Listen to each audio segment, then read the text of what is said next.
Right, we're ready. All right, so good evening. I'm John Schneider, the chairman of the zoning board. Um, I guess we're all very happy that we can do this on Zoom and we don't have to be out driving. I need to tell everyone that we are being recorded, and it sounds like we're also being broadcast on the TV by the Needham cable channel.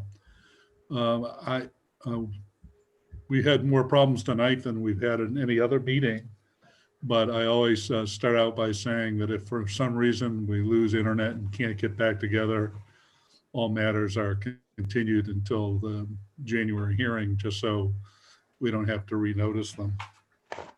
So let me just call a roll so you can see who's here from the board. Mr. Tamkin? I am now here. Good. Mr. Goldman? Good evening. And Ms. Berardi? I'm here. All right, welcome. All right, so the first matter is to approve the minutes of the last meeting. If there are no changes, I entertain a motion to approve them. Motion to moved. approve. Second. All in favor? Aye. All right, so let me call the first case, which is Mary DeMayo, applicant, has made application to the Board of Appeals for a special permit under section 3.1.5, 7.5.2, and any other applicable sections of the bylaw to allow the addition of an accessory dwelling unit. The property is located at 926 Greendale in the single residence A district. This matter is continued from November 19th. I've looked at the record and I see that we now have a plot plan that shows a side setback of 16.5. And I apologize for my confusion at the last meeting. I was looking at the wrong chart.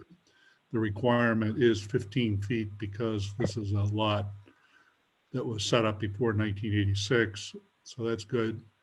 I've seen that we have a new set of plans that now is under 850 square feet. The board at the last hearing discussed and said we would agree that an entryway passing through the garage would satisfy the requirement of a connection.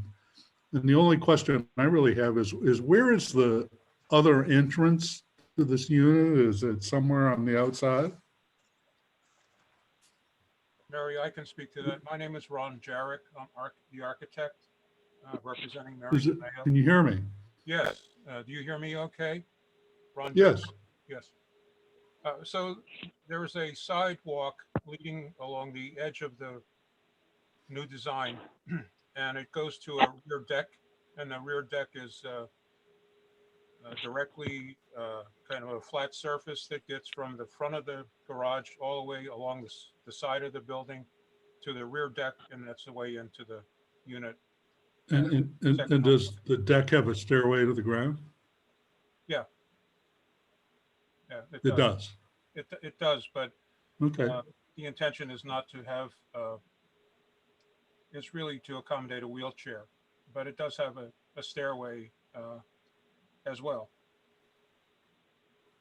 Oh, I see. There's also a ramp. It's not a ramp really. Okay, It's good. almost a flat sidewalk. The grade goes downhill, but the structure goes basically flat to the rear of the building. All right. May I interject? This is Ron DeMayo, the builder. Yes.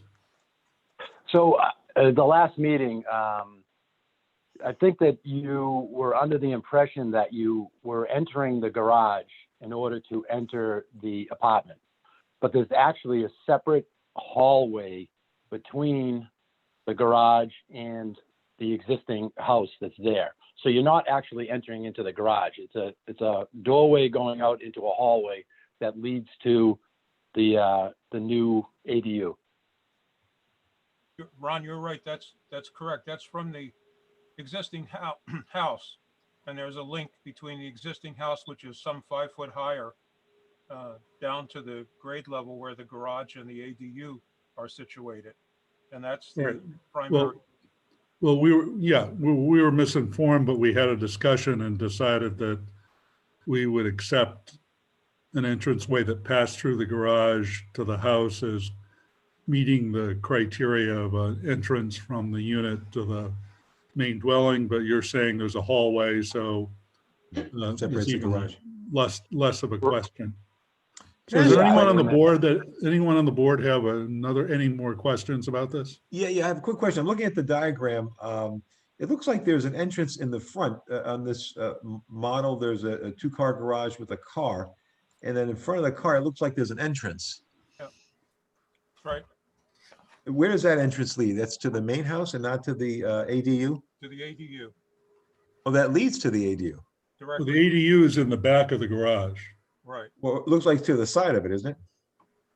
But okay, so there's a second front door that leads directly to the ADU. There's a door on the side of the building in the area of the garage that leads directly through the garage in a door in a hallway that leads you into the ADU. Or you can enter the ADU by way of entering the main house and going down some stairs that connect into that same hallway, go into the ADU. Or you can travel the ramp that I described, or the sidewalk, essentially flat, go to the back of the building and enter the ADU through the sliding door. So there are three ways to get in and out of the ADU. Can you just point that I'm looking at the plan and I've blown it up, thank you, to a level I can see it. So I'm looking at it's the Jarrett plan A102.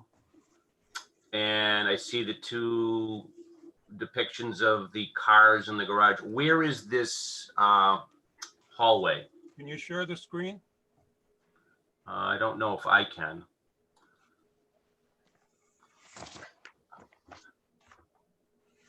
Daphne, can you put that plan up on? If you can't, then maybe just someone, does anybody on the board know where that walkway is? The outside walkway or the interior walkway? Interior. So if you're pulling into the garage, On the plan, On the- actually, I'm looking at the plan. I'm trying to see it. yeah. So if you're looking at the plan Yeah, and you're entering the garage via a car, it's Yeah. on the right-hand side. It's on the right-hand side. The back right-hand corner. okay. So you may want to look at the page before. Are you looking at 102? Yes, So if you look at the one before on page A, it's just A0. yep, And look up on the schematic right underneath kind of the 3D rendering. yep. The crosshatched on the right-hand side? Yeah, and then you can see the hallway there between the two. Got it.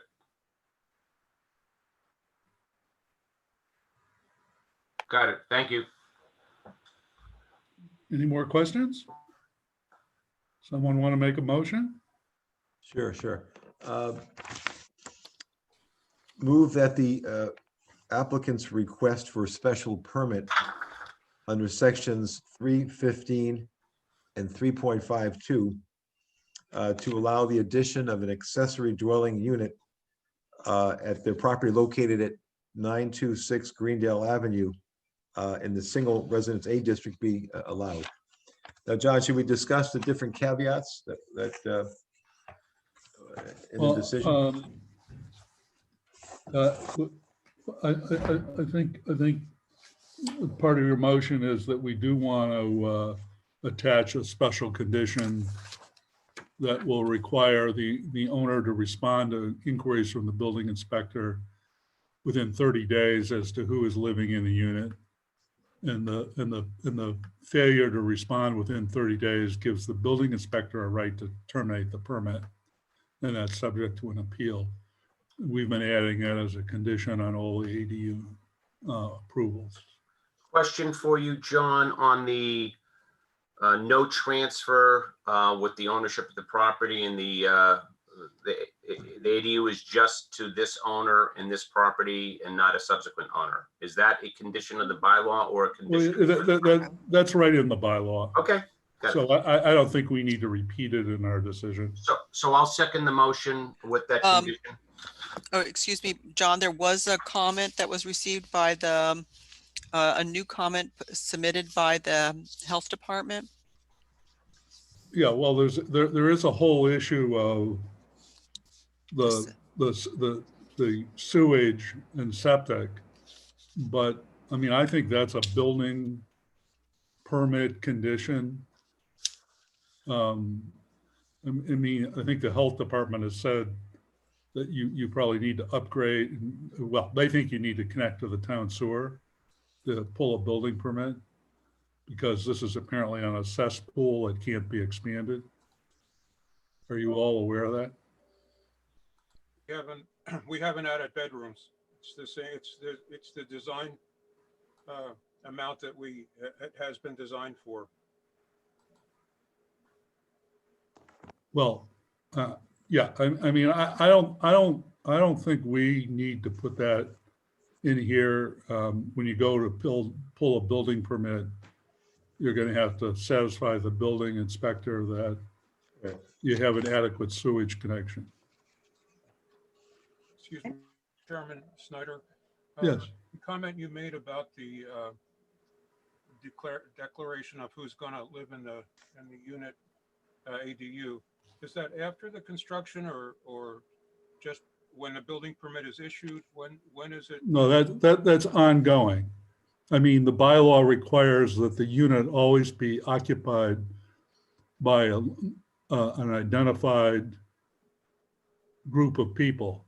Yeah, but, excuse me, when, did- And this is just a provision that allows the building inspector to get confirmation who's living there and that the person is someone who's permitted by the bylaw, and that's ongoing. understood, Chairman Snyder. I just wanted to know whether the 30-day period starts at the issuance of the building permit or at the end of the construction or, No, It starts upon a request from the building inspector. okay. Mary, you okay? You get that, Mary? Yes, All right. Yep. Yeah, I mean, this is really just a provision to deal with the problem that 6 years from now, there may be a new occupant. And this gives the building inspector a mechanism to confirm who's living in there. Makes sense. Okay? So there's been a motion. I've seconded the motion. A vote. And just, discussion among the board. I mean, I guess I don't think we normally get into a determination of whether someone's sewer or cesspool or septic system is adequate. I think we leave that I to the agree. building department. I just want to Agreed. make sure Agreed. that. Yeah, I the don't Board Aware of members it. agree with me? Yeah, agreed. I don't think it has to be, just to read in the record, that the building inspector issued his determination that the revised plans met the minimum square footage and that the Board of Health, I believe, commented, and I think you've done that. So I think we have a motion in a second. Okay, all in favor? Aye. Aye. Aye, aye. All right, good luck. thank you. It'll take us, Thank you very much. It'll take us probably about a month to come up with a recorded decision, but now one of the things, you are allowed to deal with the building department, and he may let you pull a building permit to get started, but that's up to the building inspector. Great. Very good. Thank you. Very much. Congratulations. Thank you very much. Thanks, guys. Happy holidays. Uh, Happy holidays. Thank you. I know.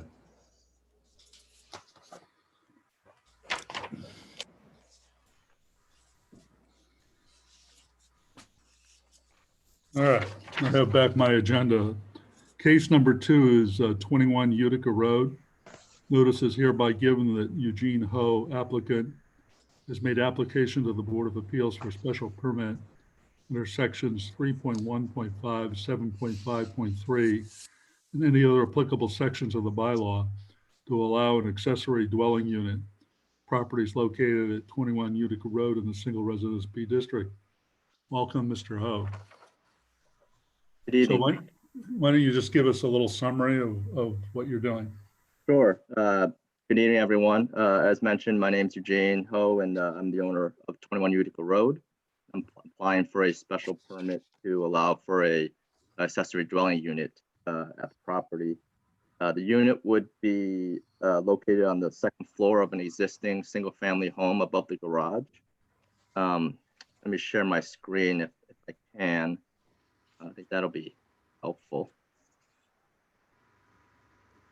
Is this a new house or just a major reconstruction? It's a new construction, yes. Yeah, it's a new house. Yes.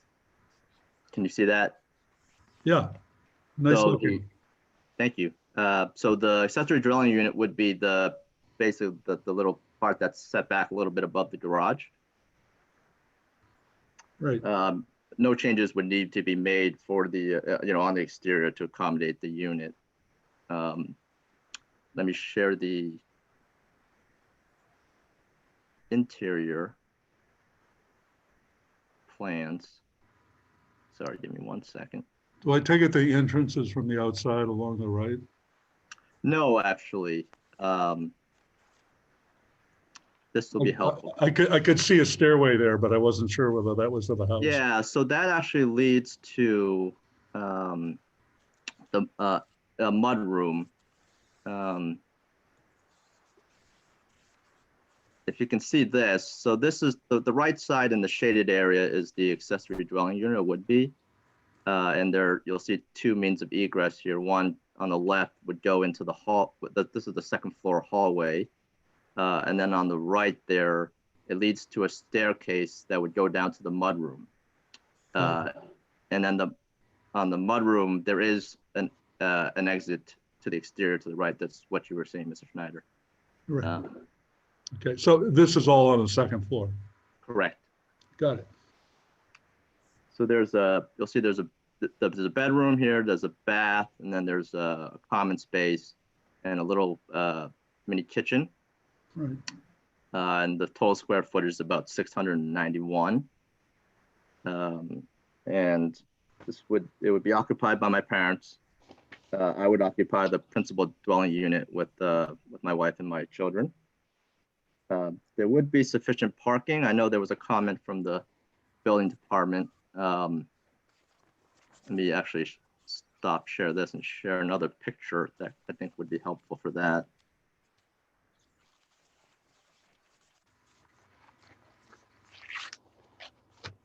So this is a two-car garage, and we actually paved an extra space on the right-hand side here in the driveway to accommodate an additional vehicle. You might be able to actually fit maybe two small ones in here to add some additional parking. Right, so in addition to the garage itself, it looks like there would be two in front and one off to the side. Correct. So there's room for at least three, and if some are in the garage, more. Correct. The bylaw requires that you have one for each unit, so it seems to me you meet that. I do have a little checklist that I've prepared of things in the bylaw, and let me just run through them, and so all of us can make sure that we think we've got it. The first is the ADU must be subordinate in size to the principal dwelling, and here it's obviously part of the dwelling. It has to have provisions for living, sleeping, cooking, and eating, and seems that it does that. It has to maintain the appearance and essential characteristics of the family house, and here it's indistinguishable from the house. One unit must be owner occupied, and that's the main unit. The other has to be occupied by the owner's family, which you're doing.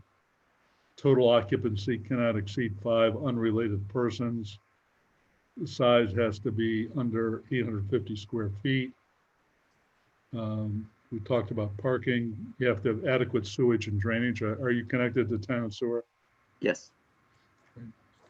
Entrances to the ADU can't distract from the single family appearance. There have to be 2 entrances. There has to be an interior doorway between the units. All the stairways must be enclosed. I think that you've covered all the things on the list. Are there any questions Well, first of all, in terms of comments, I think you already mentioned that the building commissioner asked us to check on parking. Apart from that, I don't believe that we had any comments or objections from any of the town departments. Certainly the planning board was no comment. Are there any other questions from the board? I think it's a nice look. It's really the first I've seen that seems like it's an integral part of the house. It's not a problem for your parents to walk up the stairs. Often they're on the first floor. Yeah, not at this point. I think the intent would be provide for some sort of assistance in that regard, whether it's a chairlift or something of that sort in the future. It's very nice, nice looking structure. Any other questions from the board? No. Is there anybody from the public that's looking to comment? We have 9 members of the public and I don't see any hand raised. If anybody's interested in making comments, please raise your hand by the Zoom raised hand. Nope, nobody's raising their hands, John. So there's no Right. comments from the public. All right, good. Someone want to make a motion? John? You can go, Howard. All right, thank you very much. Okay, so move that the applicant's request for a special permit under section 315 and 3.53 to allow an accessory dwelling unit located at his property at 21 Utica Road in a single residence B district be permitted with the proviso that the applicant respond within 30 days of the building commissioner's request to establish who is actually living in this house, and that if there's no response within that 30-day request window, that the building commissioner may revoke the special permit for this ADU subject to a public hearing. I'll second the motion.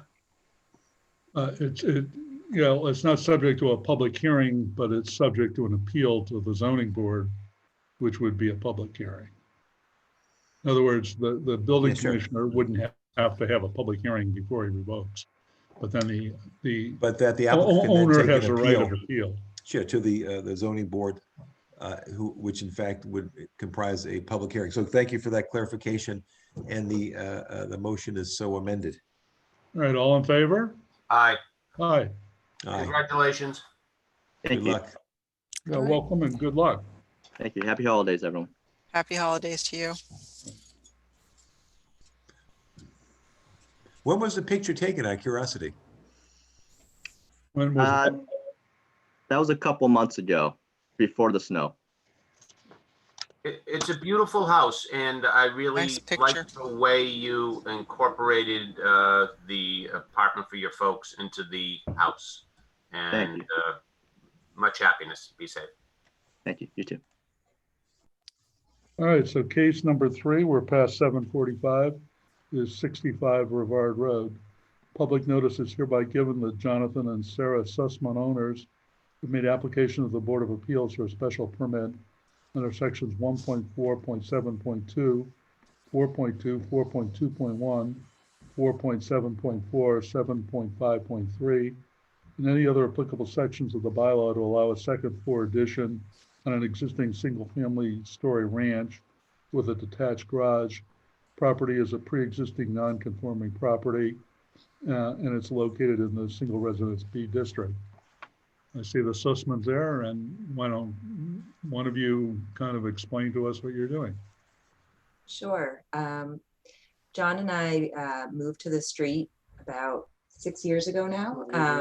We were expecting our second child, and now our family has grown, and there are 5 of us. And we've got about, 1,800 square feet we're working with. It's gotten a bit crowded. And we absolutely love our house. We love our street. We have, our kids have a bunch of friends on the street that they play with. Daphne was just mentioning that John was at a recent board meeting where we requested a watch children sign be put up because kids are out playing every evening. we walk into town, we walk our kids to school. So we want to stay right where we're at, but we are beyond grown out of our house. And on top of that, in the new age of working, whatever that looks like, we're trying to fit 2 offices, two classrooms, and a daycare within our house. So there was a funny story, I hope it's not inappropriate, but I took a shower this morning and I thought, well, I've got to get from my bathroom to my bedroom, and I might pass 2 classrooms and an office before I get there. So, I have to be really careful. So we're just trying to get a little space and stay where we're at. We love Needham and we love our street. So that's basically our story. I don't know if John has anything to add. No, that's a pretty good reflection of the personal story and our living situation. Yeah, so we're looking to build up above our current footprint right now, not extend it at all. And our architect is on the line, David, who could speak to some more of the technical aspects of the plan, but would love to address the nonconformity issues of building up. Yeah, let's start with the issue. Have you been able to figure out how the property became non-conforming? So our understanding, and this is from just researching as best we can online, is that a lot of the bylaws were from 1986. Is that right? And well, they change it just about every year. Yeah. Well, our home is from the 1950s, from what we understand. So I think a lot of it was there and probably in conformance, or there weren't those rules and laws at the point in time when it was built. Yeah, I mean, one of the issues is the setback of the front of the house is supposed to be 20 feet, and I believe it's 19 feet and 6 inches. We believe that's from the furthest point out, probably the overhang, not the actual wall of the house where it's being measured. And then at the time of the zoning bylaws, I don't believe, the time the house was built, I don't believe that the bylaws had the front of the house and the side of the house. And Curve Street is the side of our house. So I don't think the setback was effective at that time. Yeah, well, I mean, I think isn't the only non-conforming the 19.5 feet on the front towards the Rivard Road. I think you're conforming on the Curve Street side. Okay. Yeah, I mean, our understanding is that we worked with David to make this as conforming as possible. And the only thing was, we figured if we were doing this nice addition, it didn't really make sense to push the second floor back 6 inches when, if anything, it's going to not look as good, when might as well pick up that extra foot, and it doesn't really impact anyone or anything to have an extra 6 inches on that second floor to make it flush with the first floor. So I guess I indirectly heard through Daphne that the building inspector confirmed that back in the 50s, they measured setbacks to the foundation of the house, and then subsequently the practice changed to where the setback is measured to the outermost part of the house. And the speculation is that that's most likely why this is non-conforming. Does anyone on the board have a problem with accepting that? I would like That sounds fine. I would like to see something from somebody. If it's in the I see building no inspector's one, letter, that's fine. Expressing a problem. You'd like what? I would like to see something from the building inspector outlining that for the record. I don't see anything in his comments to that. Did he send an email or anything to that? Generally, we have some evidence what the bylaw or the process was, and I don't have anything in front of me. So I would like something for the record. I have no problem. We have to establish the nonconformity, and that I don't think it's before us yet. I think we have to establish that it's legal. Yeah. Yeah. Right. So Daphne, were you able to contact the building commissioner? I made the same request. Yeah, I did. I contacted him, but today there was, with all the snow issues and everything. So he wasn't able to he didn't get back to me where I wanted him to submit that in writing. Well, hopefully we can get that from him in writing. So let me ask you a couple of questions. The proposed construction on the front would be exactly the same distance from the street as the existing house. Is that correct? Correct. However, I see that you're proposing to add a covered entryway.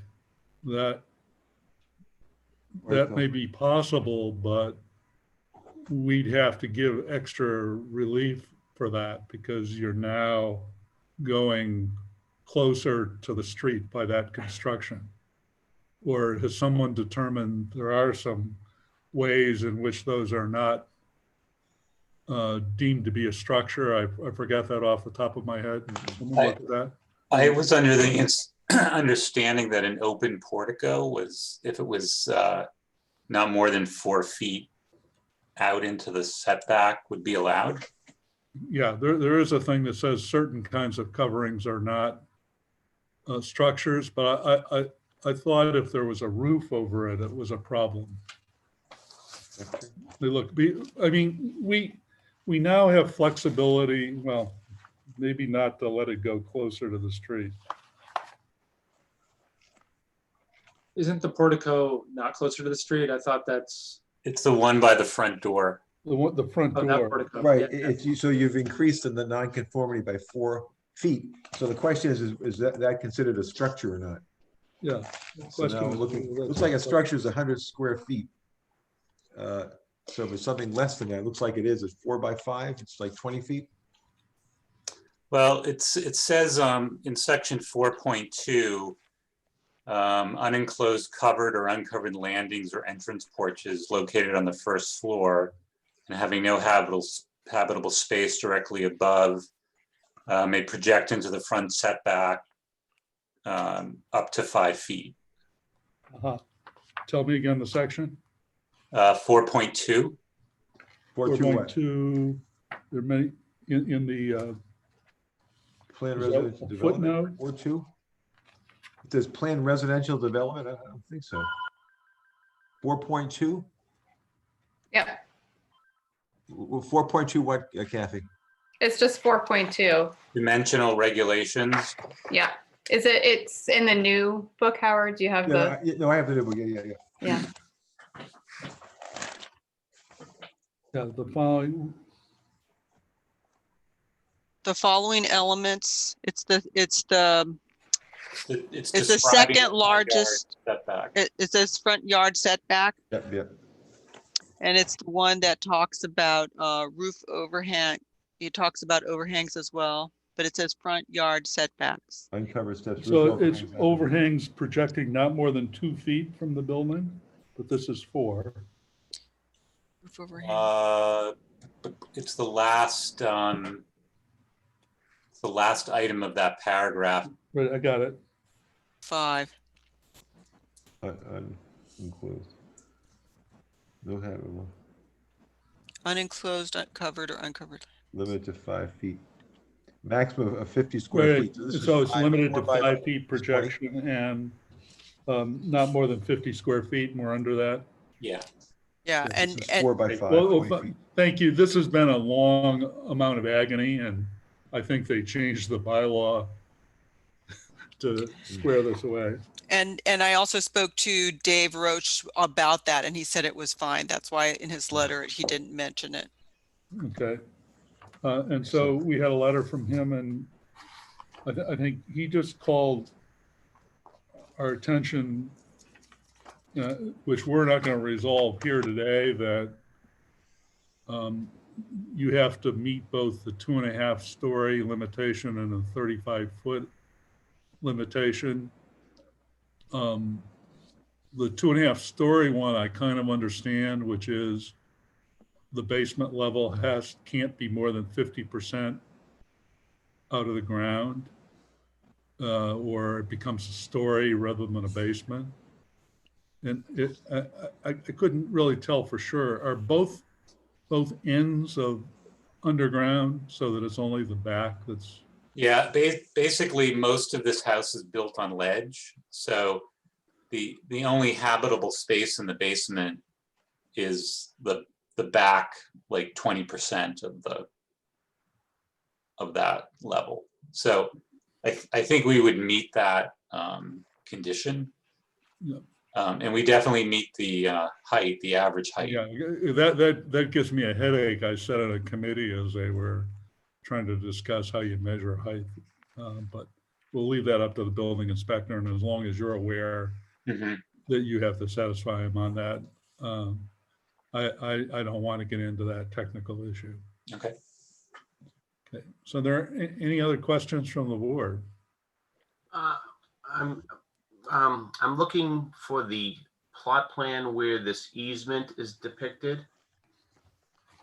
And I can't see it. He's saying there is town records indicate that there's an easement that you can't encroach upon. Yeah, they filed a new plan and the easement Is shown? goes along the back of the house. All right, was that a subsequent email? Yeah, like yesterday, maybe? Day before. When David sent it, I forwarded it out. When did you send that? That was Monday or Tuesday? Tuesday or Wednesday. Tuesday, yeah. Tuesday, yeah. Okay, So, I mean, I think we probably ought to put that in as a condition that there could be no excavation in the easement. Well, we did note that there's some issues with an existing retaining wall that's at the back of the house that needs to be repaired. We have an engineer's report from maybe a year and a half ago that was brought to the attention of the Sussmans even before we got involved. This was sort of like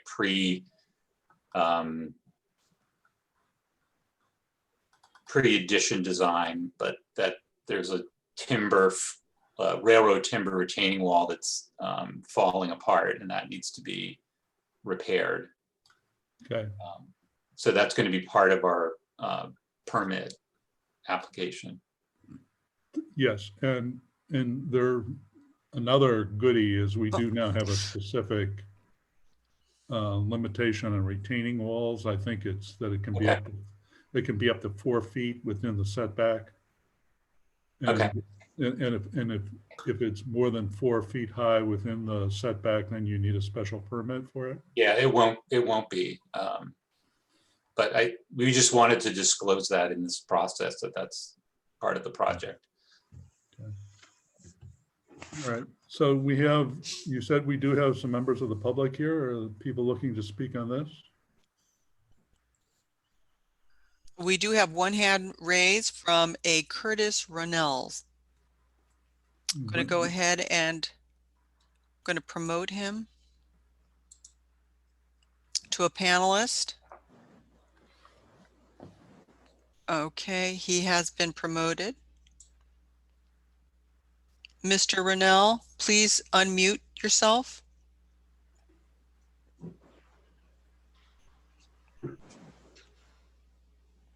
All right. This is Priscilla. I'm Curtis Runnell's wife.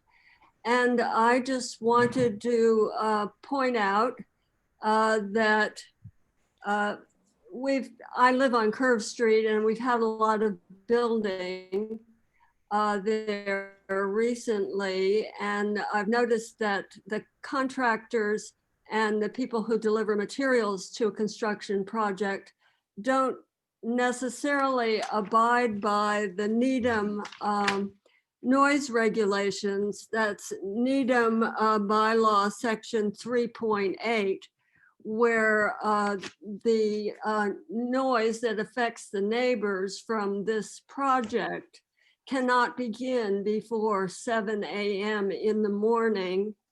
It can go until 8 o'clock at night. But I've noticed that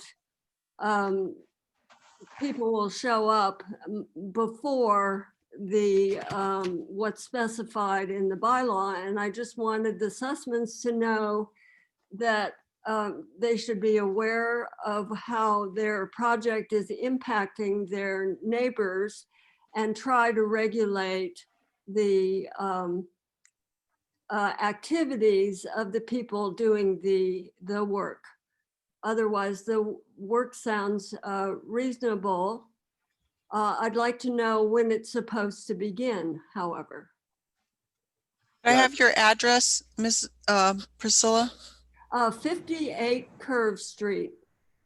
Thank you. No, that's a very fair request. I totally understand. We've lived through a lot of construction around here as well on Rivard and Curve over the past, since we moved in. So I totally understand, and we could definitely make sure our contractors abide by that request. I know it's sort of hard to get them to do that. You know, everybody's tried, you know, because, you know, they've got to make a delivery, and so they run through and they get here at 6 o'clock in the morning, you know, so just hoping everybody can just be aware of that and, you know, just do your best. And your name, please, and your name? That's the husband, Curtis Runnell. Yeah, and I would just say to you, if there is a problem, you ought to file a complaint with the building inspector and he'll grab them. Yeah, well, we tried that in the past and it didn't work because they said, well, I wasn't there to see them when they came through. Yeah. So, you know, I'm not there at 6 o'clock in the morning. He told Yeah, us, well, so how can we get, I mean, you're right. It's best if the supervising this and the owners place a word with the contractors, observe the town bylaw, and also be careful where people park so you don't block your neighbors. I just do the best they can. All right. Thank you. Is there anyone else that wants to be heard then?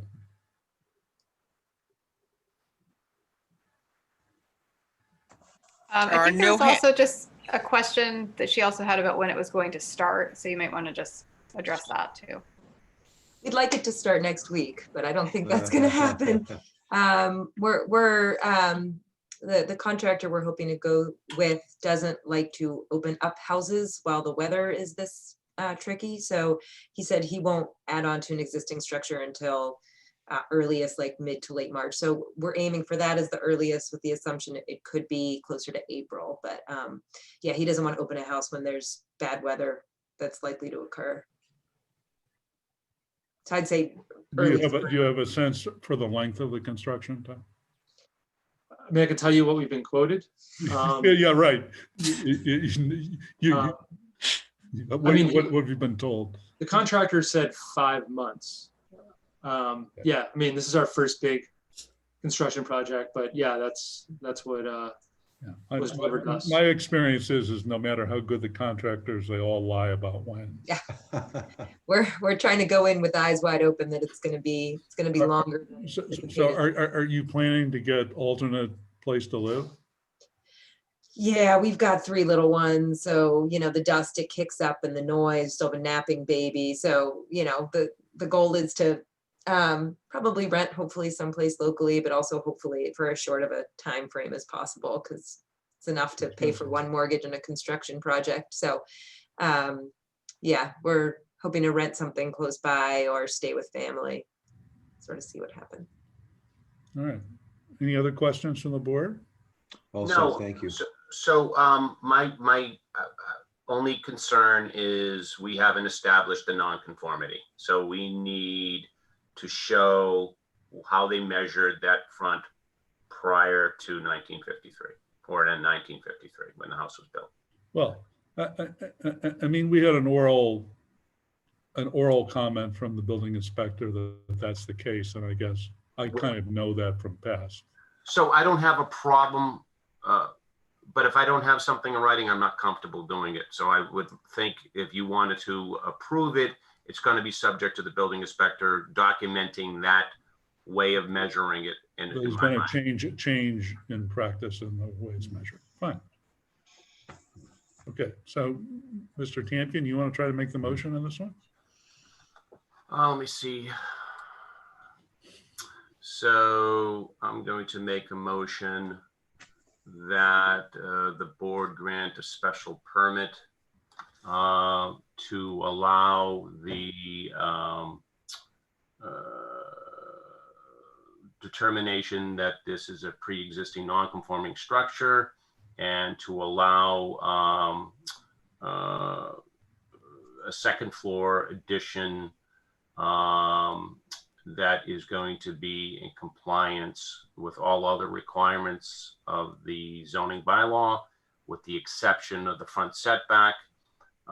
And this decision is conditioned upon receipt by the board of a determination by the building inspector in writing that the means of measuring the front setback in 1953, at the time of the house was constructed, was from the foundation.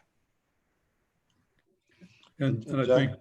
think we would want to explicitly say that the Eas- second floor addition could be no closer to the street than the existing first floor. And With secondly, with the exception of the portico that. Portico. Yeah. as shown on the plans, and secondly, there'd be no excavation into the easement shown on the plot plan. Well, you know, I guess, what do we want to say with respect to repairing the wall, if we're going to say that? I don't know if we have to get into the repairing the wall. There's an easement. The building inspector has requested that be part of the decision. I don't know if he's going to put issue a building permit that addresses excavation in the easement. I suppose he could. We could address the wall as well, but I think that's de minimis in my mind. I think constructing and excavating in the easement areas. Yeah, why don't we say no substantial excavation in the easement? Or, I don't think he wants any excavation in the easement area. I don't even know what the easement is for. I know, really. It must be a utility easement. Someone has an easement, it's shown on the plan. We can look into that more, but that's what the building inspector has requested. I'm just not, So I don't think we have to go farther. So your motion is that there'll be no excavation in the easement area? But this wall will require excavation to be built. Is the What's that? wall in It does the, require excavation in the easement area? David? I mean, it's a retaining wall. It has to have a footing. except for the restoration and repair of the retaining wall, is that fair? Yeah. Mr. Shaft, does that work? That works for me, yeah. Applicant? You, Mr. Goldman, you seconding that motion? Yes, second that motion as amended. All in favor? Aye. Aye. Congratulations. May it work out and may it go on time. Good luck. Yeah. Get that retaining wall before more snow comes. Oh, I know. Well, they're not going to do Melting. anything for a while. All right, so thank you. So, gentlemen, it's up for grabs. Who's going to write which decision? I'll write one of the new ADUs, so Greendale. Which one would you like, John? I'll take Utica. Utica is an interesting project. Okay, so I'll take the Greendale. Okay, then I'll write Rivard Road. I'll just warn you, I don't think it matters because you're not looking to start until March. But I'll just warn you that we're probably going to be a little slow because our specialist who does the first part of these decisions is on vacation for the next 2 weeks. But we'll get to it as soon as we can. And just Daphne, if you can just get an email from the building inspector, that's fine. Just a memo. I think that's all I'm looking for. And obviously you And looked for that and we couldn't get that. Yeah, And and I think you guys are fine. Just build in more time for your construction that you think. I'm just building a 3-season porch and it's been a year and a half, so. Whoa. yeah, I mean- thanks, Doug. I mean, the alternative is to go back and look through the bylaw and see if it's been changed, but it's certainly a lot easier if the building inspector just gives us. Yeah, he says that he had been, that he does see on occasion this situation where he goes, why is this being built? You know, this is, and he says it seems, he sees it a lot. Well, one thing I came across, I was helping the Sussmans research the deed, is that the original lot was addressed on the other street, Perv. And there's a possibility that Rivard was the side setback at a lesser amount than. It's possible, although that wouldn't seem very likely given the looks of the house. But when the house was built in 1953, they may have made the decision to orient it. I don't know. I just remember seeing that the house, that the creation of the lot was addressed as curved street. Well, oh, I see. So, Oh, So- a lot. That would satisfy my concern either. If the building inspector determines that the front house and its compliance in 1953, then that renders it non-conforming. And then they swapped out what the front Yeah, address is. it was somewhat later, I think in the 60s, that Needham adopted this rule that you have to comply with the front setback Mhm. on both sides. So that would also explain how it happened. Although I think the measurement, given that it's only 4 inches, is the most Very likely. close. I was surprised how close it was. And David, thank you for clarifying the structure, and the definition there, or the covered portico. You're And welcome. that was a big change because we unfortunately had to reject one 5 or 6 years ago, just like that. Yeah, somebody just wanted to put a roof over because the snow's coming down and hitting them in the head when they come out the front door, and we couldn't allow it. But so, yeah, they fixed that up. So Very there's some positive. room. Thanks for Well, guiding us. thank through the you, bylaw. thank you, everyone. Thank Have you. a wonderful holiday season. Yes, happy holidays. And Happy holidays. Oh, All right. thank We will be you. back in January.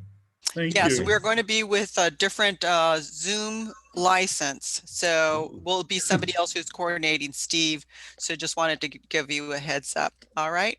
Just so you Thank you, know, Daphne. Thanks. from the techno issue, what I was doing, I was logged into my office and I was going into Zoom in my office, but I'm here. So therefore I was not there and therefore it didn't Oh, work. interesting. So I happened figured to that me. out, got out of my office, and then everything, lo and behold, everything worked perfectly. Oh, good. Oh, that's good. All right. All everyone. Have a right. great vacation. Happy Yes. Thank holidays, you. everybody. Thank Enjoy the you. snow. Sarah, thanks. Bye-bye. Bye. Nice to see All right. everybody. Bye-bye. Thank you. Right.